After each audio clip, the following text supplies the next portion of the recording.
je parlerai d'un update lecture du mois de mars. Donc pour le mois de mars, je n'ai pas lu beaucoup de livres, j'ai lu 5 livres. Donc dans ces 5 livres, ils se suivent, donc en gros c'est pas 5 livres mais 2, puisqu'ils se suivent, donc du coup au lieu de 5 c'est 2. Donc la première trilogie, donc voilà. J'en ai déjà parlé dans le book haul de cette trilogie, comme quoi je l'avais acquérie au mois de février si je me trompe pas. Donc il s'agit de Never Never de Colleen Hoover et de Tari Fisher. Voilà, dans la collection R, donc il y a la saison 1, la saison 2 et la saison 3. Ils sont fins tous les 3, donc voilà, ça fait comme ça. Donc je vais vous parler de cette lecture. J'ai lu les 3 à la suite, puisque comme ils étaient très petits et que je recommençais à lire depuis un petit... que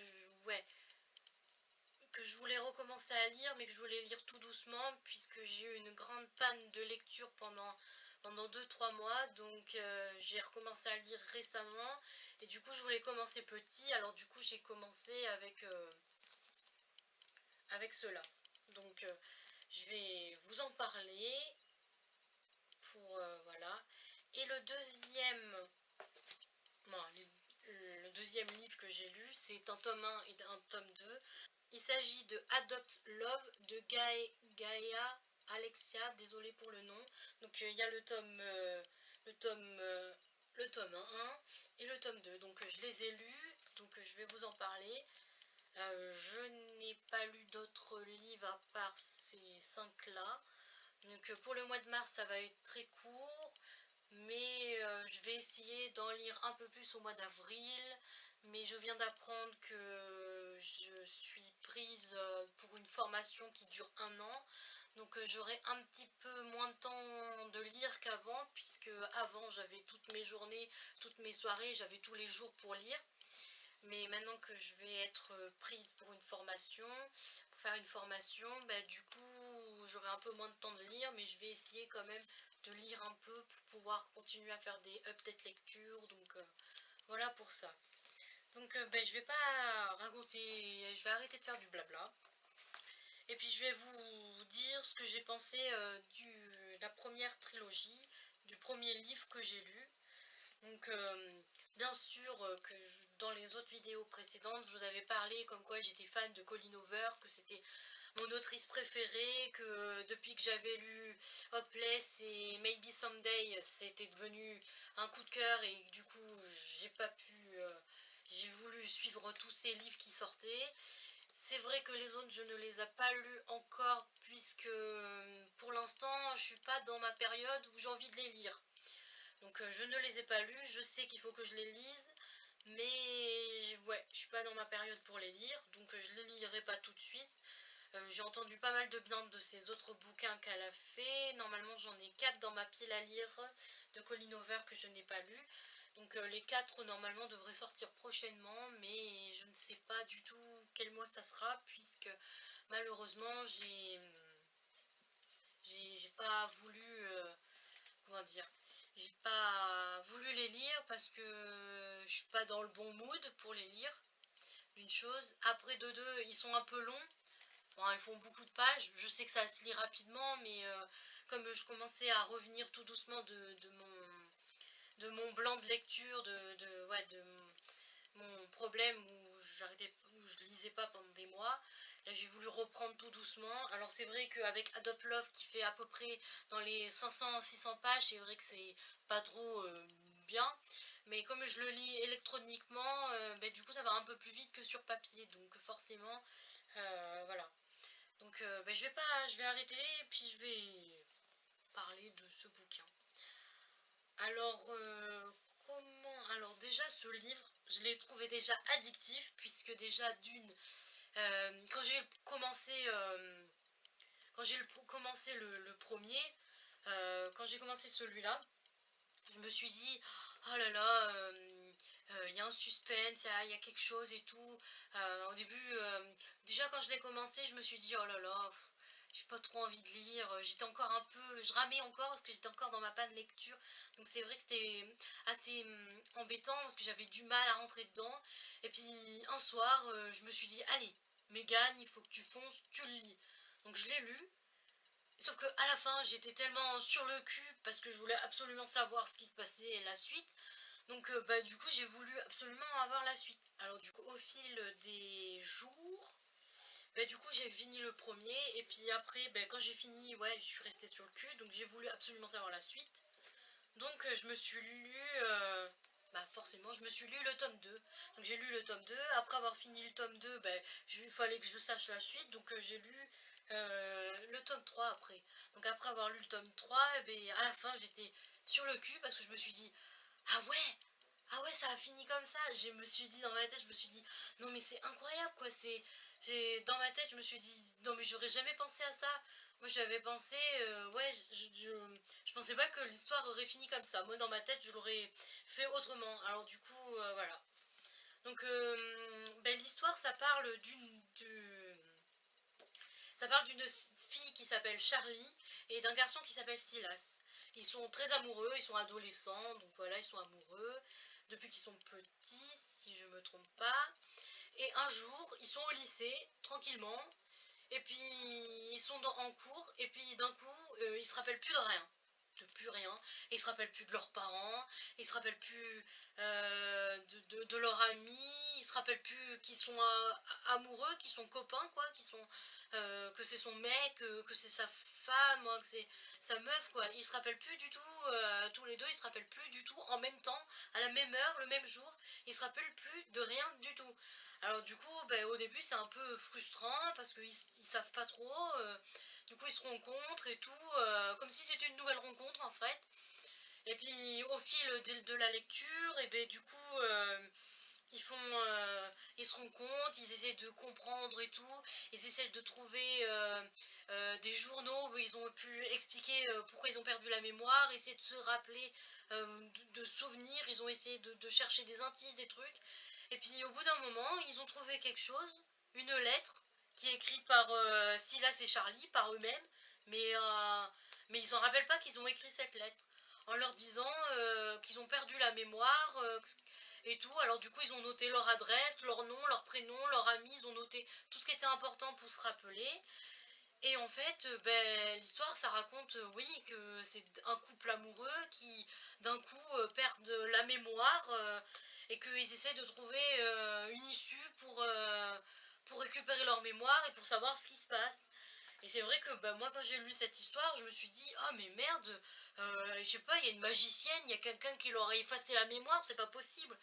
Et puis finalement, à la fin, bon, je vais pas vous dire la fin, je veux pas vous spoiler, mais à la fin, tu te rends compte que ben, c'est tout autre chose en fait. Et du coup, c'est perturbant, c'est plein de trucs à la fois, les émotions qui sont écrites sont tellement bien. Ce livre, je l'ai noté un 10 sur 10 sur Booknote. Alors, pour moi, du Colin Over, c'est toujours un 10 sur 10. Hein. Donc oui, les émotions, elles sont bien écrites, ça se lit vite, franchement, honnêtement, je le conseille à tout le monde. Si quelqu'un a du mal à lire, comme c'est des petits bouquins qui font même pas 200 pages, ils doivent faire à peu près 150 pages à tout casser, malgré qu'en plus, c'est un peu, comment dire, c'est un peu écrit gros, je sais pas si vous voyez un peu. Donc c'est un peu écrit gros, il y a à peu près 10 ou 11 chapitres dans chaque livre, donc même si au début, à la fin du premier tome, vous voulez pas lire la suite, bah vous laissez tomber et puis vous lirez la suite après, vous voyez. Mais du coup, pour des gens qui commencent à peine à lire, bah honnêtement, je les conseille. Il n'y a pas trop de scènes de sexe dedans, donc au niveau âge, je le conseillerais pour les plus de 12 ans, parce que quand même, c'est quelque chose qui se passe au lycée, donc quand même, il faut quand même qu'il... Ouais, voilà. Faut pas que ça soit des personnes qui sont trop jeunes parce qu'ils vont pas comprendre ce qui se passe. Ils sont trop jeunes pour comprendre ce qui se passe. Alors je conseille plus cette histoire pour des personnes de plus de 12 ans. Parce que franchement, c'est une bonne histoire. Donc désolé si vous entendez un bruit de fond. C'est qu'il y a ma maman qui parle avec quelqu'un en bas. Donc désolé pour le bruit. Donc du coup, je ne sais pas trop quoi vous dire sur ce bouquin, à part qu'il est génial. que je l'ai kiffé, que j'ai mis un 10 sur 10. J'ai pas du tout de points négatifs du tout à dire sur celui-là. J'ai que des points positifs, l'écriture est bien faite, l'histoire elle est originale, elle sort des histoires banales, bon après c'est une histoire d'amour comme une autre, mais avec de l'amnésie et tout qui est dedans, c'est bien fait. Au final ils veulent pas demander de l'aide à quelqu'un, mais ils finissent par demander de l'aide à leur frère, parce que lui il a un frère et elle a une sœur, du coup ils finissent par demander l'aide de ces personnes là et tout, donc c'est quand même assez bien et tout, c'est assez court, c'est bien écrit, c'est... Honnêtement, j'ai que des points positifs à dire. Je ne sais pas si pour vous, vous l'avez déjà lu ou pas, je sais pas, mais moi j'en ai trouvé que des bonheurs. C'était bon, on va pas dire que c'est un coup de cœur, hein, parce que j'ai eu des coups de cœur mieux que ça, mais honnêtement c'était une bonne lecture, j'ai passé un bon moment à lire, ça m'a redonné l'envie de lire des bouquins après ma grande panne de lecture, donc honnêtement c'était formidable, je sais pas trop quoi dire d'autre, je le conseille énormément, donc voilà. Comme c'est du Colleen Hoover, je le conseillerais à tout le monde puisque elle écrit magnifiquement bien. Honnêtement, c'est incroyable. Je sais pas trop quoi dire d'autre dans cette vidéo. Je sais que je me répète un peu, donc je vais arrêter avec celui-là et je vais passer aux deux autres. Donc je me suis fait des petites fiches avec les points négatifs que j'ai mis sur les livres et les points positifs, puisque comme ça fait un petit moment que je les ai lus et que je tourne que la vidéo maintenant, donc pour éviter d'oublier ce que j'avais à dire, du coup j'ai noté. Donc pour cela c'est comme c'est Adopt Love, donc voilà. Donc cela, comment dire, il y a eu beaucoup de points positifs et beaucoup de points négatifs. Donc déjà, je vais parler un peu du tome 1. Alors déjà, ça parle d'un garçon. Alors je vais pas vous dire le prénom parce que je n'arrive pas du tout à le dire. Moi je vais donner un surnom, puisque honnêtement, quand j'ai du mal à dire les prénoms des personnages dans les livres, je change les prénoms pour pouvoir mieux comprendre, parce que des fois je bug sur les prénoms parce que j'arrive pas à les dire. Alors du coup je l'ai surnommé un autre prénom, mais je vais pas vous le dire non plus parce que ça va fausser votre truc. Donc en fait ça parle d'un garçon qui est un orphelin, qui a vécu une enfance de merde, on va dire, désolé pour le nom, mais il a passé une enfance de merde. Et là il y a sa juge qui va lui donner une dernière chance avant qu'il aille en prison. Et du coup, il va devoir rester un an dans une famille d'accueil bourgeoise, comme on appelle ça. Rester un an sans faire de bêtises pour éviter qu'il revienne voir la juge, pour éviter qu'il revienne voir la juge pour qu'il aille en prison. Donc au début, ça se passe pas bien du tout. Au début, c'est pas possible parce qu'il veut pas, il veut rester dans le Queens, il veut pas aller chez les Bourges et tout. Et puis finalement, il finit par s'attacher par la fille de la famille qu'il accepte, parce que la famille, il y a le père, la mère, il y a la grande sœur et le petit frère qui ont, voilà. Et du coup, la grande sœur, elle a à peu près le même âge que lui. Et du coup, ben, au début, ils s'entendent pas du tout, et puis ils finissent par s'entendre. Et il y a, comment dire, et puis après, il y a plein de péripéties, il y a quand même des scènes de sexe, un peu des scènes un peu violentes, parce qu'il y a des mots assez, parce qu'ils s'engueulent assez souvent. Donc honnêtement, ce livre, je le conseille pas pour des 12 ans, mais des plus de 15 ans ou plus de 16 ans à peu près. Parce que c'est quand même assez même l'autrice, elle le dit dans ses remerciements à la fin du 2, qu'elle le conseille à sa fille, mais quand elle aura que 16 ans. Donc voilà. Donc voilà. Après, s'il y a des gens qui sont plus matures, moins âgés, mais plus matures, après, c'est les parents qui décident, ils ont le droit de lire ça. Hein, mais voilà. Donc, du coup, voilà, ça parle à peu près de ça. Il y a plein de péripéties, il y a plein... Comment dire, il y a plein d'aventures dedans, il y a plein... Je vais pas vous raconter parce que je vais vous spoiler tout le 1, puis ben le 2, je vais pas vous raconter non plus, mais du coup j'ai lu le tome 2 à la suite. Alors le tome 1 il fait un peu plus de 600 pages et le tome 2 fait un peu plus de 500 pages, donc je me suis bouffé quand même pas loin de 1000 et quelques pages, donc en espace de 3 jours, ça fait quand même un peu beaucoup. Mais là j'ai arrêté de lire pendant un moment parce que je sais pas trop quoi sortir de ma pile à lire. Je sais qu'il faut que j'en sorte un nouveau pour le mois d'avril et tout, mais je sais pas trop quoi. Donc pour l'instant je suis en mode voilà. Donc ça c'est le tome 2. Je sais pas si vous voyez la couverture, voilà. Voilà, ils sont en poche, ils coûtent que 6,60 €. Voilà, les deux à 6,60 €. Donc si tu calcules les deux, ça se fait du 14 €, 15 € à peu près. Donc ça te coûte à peu près le prix d'un grand format, mais là tu as les deux tomes. Puisque c'est une duologie, il n'y a pas de suite à cette duologie. Voilà.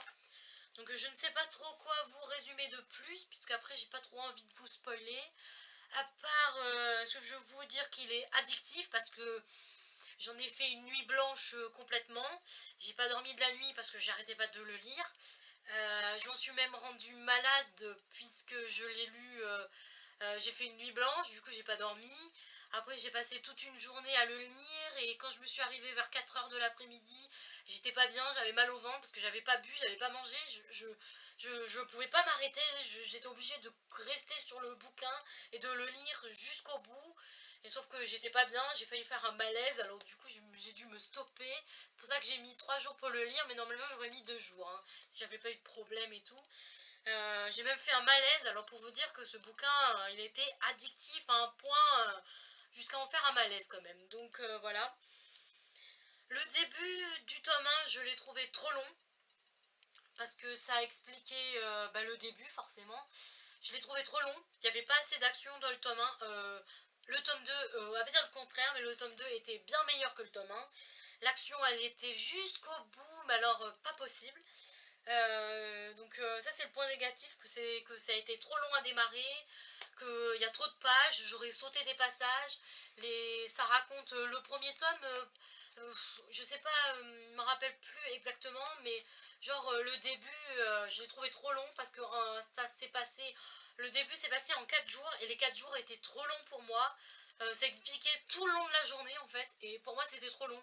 Je pense que j'aurais sauté des passages, il y avait des passages qui n'étaient pas nécessaires dans le livre. Mais bon, après je vais pas juger, hein, c'est pas moi qui l'ai écrit, hein, moi je veux pas qu'on juge mes écrits, donc je jugerai pas, j'ai juste trouvé que c'était trop long. J'ai fini par le finir, donc je l'ai quand même apprécié. Ce n'était pas un coup de cœur, je crois que je lui ai donné un 9 ou un 8,5 sur 10. Donc vous voyez, je l'ai peut-être trouvé trop long, mais c'était quand même une bonne lecture. Voilà, point négatif, voilà, je l'ai trouvé trop long à démarrer, le début. J'ai trouvé aussi qu'il y avait très peu d'action dans le tome 1. Il y avait beaucoup d'engueulades, beaucoup de ci, beaucoup de là. Les sentiments ont été longs à mettre en place. Ouais, honnêtement, le tome 1, il a été très long pour moi. Mais alors le tome 2, ça a été au summum. C'est bien pour ça que le tome 2, j'arrivais pas à m'arrêter. Puisque il y a eu de l'action tout le long, il y a eu plein de trucs tout le long, plein de, je sais pas trop comment dire, mais il y a eu plein de trucs tout le long du bouquin, donc forcément ça a donné du pep, ça a donné tout le long du deuxième tome. Par contre, ce que j'ai moins apprécié, bon après, pas toujours, hein, parce qu'il y a eu des passages que j'ai bien appréciés, c'est parce qu'il y a des flashbacks quand l'orphelin, le garçon, désolé si j'arrive toujours pas à dire son prénom, le garçon, il y a des passages, des flashbacks de son passé quand il a été maltraité à l'orphelinat et puis dans sa famille d'accueil, dont les Miller. Donc du coup il y a eu des flashbacks dans les deux tomes. J'ai pas trop... Dans le premier tome, j'ai apprécié les flashbacks parce que ça racontait la maltraitance qu'il a eue quand il était plus jeune avant d'arriver chez comment il s'appelle la famille, la dernière famille. Je sais plus du tout, c'est pas marqué dans le résumé. Ouais, bref, du coup, dans la dernière famille d'accueil, il a fait beaucoup de cauchemars et dans ces cauchemars, il y a eu des flashbacks. Donc forcément, les flashbacks ont été intéressants parce que ça racontait ce qui s'est passé quand il était plus jeune, donc c'était bien. Après, l'inconvénient, c'est qu'avec le tome 2, il y avait des flashbacks que j'avais pas besoin parce que honnêtement, ça servait à rien puisque les passages, on les a eus dans le tome 1. Donc je voyais pas trop pourquoi les rediser. Bon, après, ils étaient écrits d'une autre manière.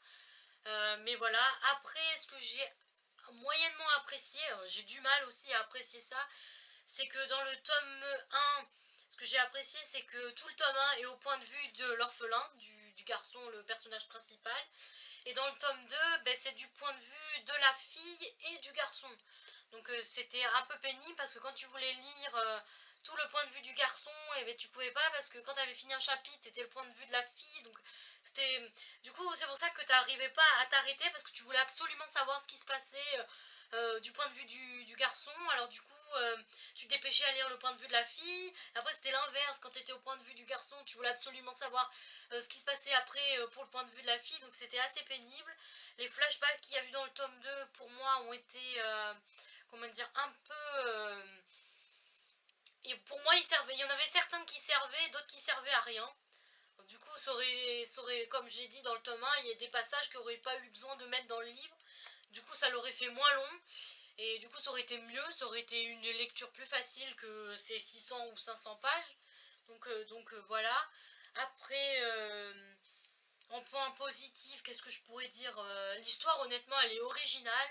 Ça change de toutes les histoires de un mec riche, de une fille dans la galère. Bref, ça a changé. C'était pas mal. T'as vu que t'apprends que le système judiciaire c'est du n'importe quoi, que tu vois dans le monde, même si c'est de la fiction, peut-être que ça n'existe pas en vrai, mais dans ta tête tu es en train de te dire ouais bah quand même en vrai y a des gens quand même qui se font maltraiter par leur famille d'accueil et tout. Dans ta tête, tu dis, franchement, honnêtement, c'est quand même pédagogique, quand même, d'un côté, parce que tu apprends les malveillances des gens qui ont fait du mal à des orphelins et tout. Donc, en gros, voilà, tu apprends plein de trucs. Tu apprends aussi les origines du garçon, l'orphelin. Tu apprends au fil au fil des livres, t'apprends ses origines, d'où il vient et tout, nanana, donc je vais pas vous le dire, sinon je vais vous spoiler, mais le seul truc que je peux vous dire, c'est qu'au fil des 2 tomes, t'apprends les origines, t'apprends que finalement, pourquoi il a été abandonné par ses parents, t'apprends plein de choses, donc voilà. Honnêtement, ce livre, certes, il a eu des points négatifs, mais je pense que les points positifs l'emportent plus sur les points négatifs, donc je vais pas vous faire tout un chichi pour ce livre, je l'ai bien aimé, puisque j'ai lu les tomes 2 d'un trait et que j'ai failli faire un malaise à cause de ça, donc honnêtement, c'était pas une déception pour moi, c'était plus que ça, alors je le conseille à 2000%, honnêtement je le conseille énormément. En fait, même Never Never, je le conseille énormément aussi à 2000%. Donc voilà. Donc je ne sais pas trop quoi dire dans cette vidéo. J'espère qu'elle vous aura plu. Laissez-moi des commentaires, des petits j'aime, des petits trucs, ce que vous voulez pour voir que vous avez vu ma vidéo, que vous avez aimé, que vous avez lu le livre, que vous aimerez le lire. Bref, dites-moi ce que vous avez envie de dire. Et voilà, cette vidéo est terminée. Je sais qu'elle est petite, que j'ai pas beaucoup lu de livres. Je vais essayer que pour les autres update lecture, il y aura un peu plus de livres. Mais comme je suis toujours un peu dans mes pannes de lecture, j'ai un peu de mal. Du coup, je rame un peu, mais j'essaye de sortir ma pile. C'est quand même déjà bien. J'ai quand même sur ma pile qui fait pratiquement 200 livres, j'ai quand même sorti déjà 5 livres. Donc voilà pour ça. Je vous laisse avec ça. Et puis je vous dis à plus pour une prochaine vidéo. Bisous!